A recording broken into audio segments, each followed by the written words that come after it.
Nandito tayo ngayon sa Pulong Bato. Ito ang Pulong Bato. Mataas yan pag sa aktual. At yan ang ilog.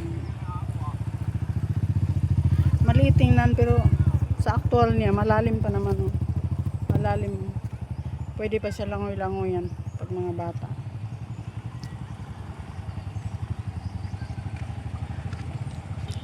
Tabi apo. Mga baliti kasi ito dito.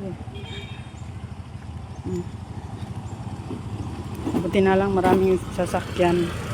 Yung mga motor, Piaggio.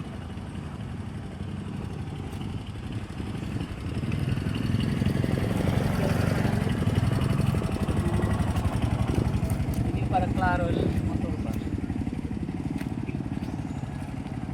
Dati matakot talaga ako dito magdaan mag-isa. Ang bago-bago pa. Pero ngayon marami na. Maraming beses na ako dumaan. May bahay na kami dyan, doon sa unahan. So, ito. Ang ganda. Ang ganda pagdaanan dito.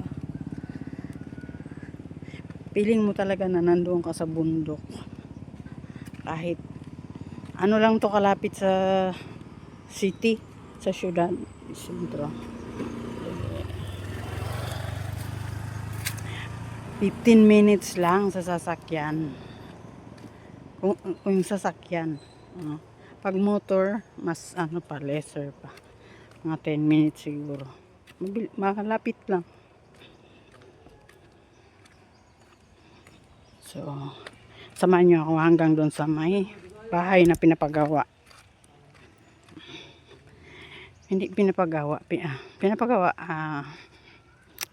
Nirenovate. Inayos kasi luma na.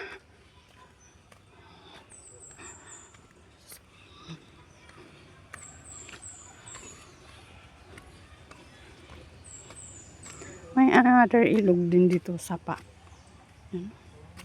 Ilog yan. Daming isda.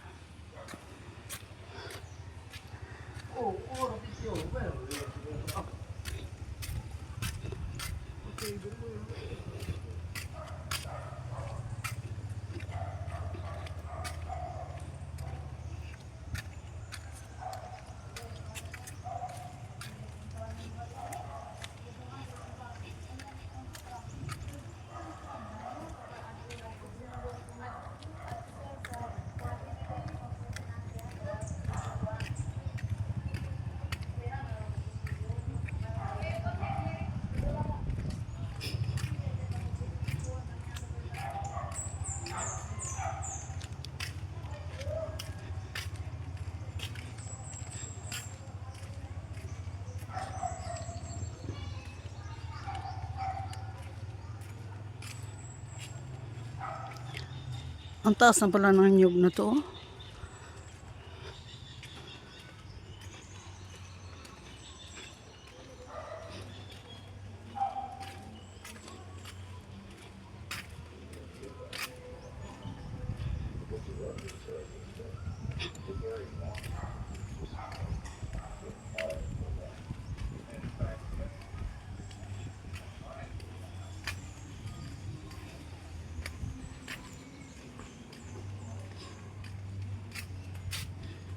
Nandito na po tayo.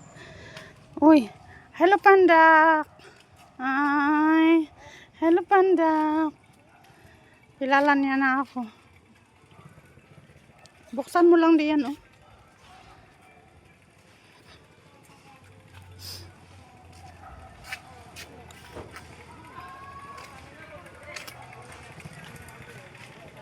Puro dahon ang nakikita.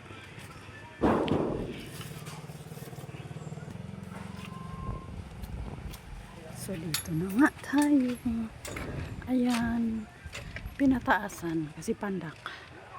Oh, so, yan lang muna.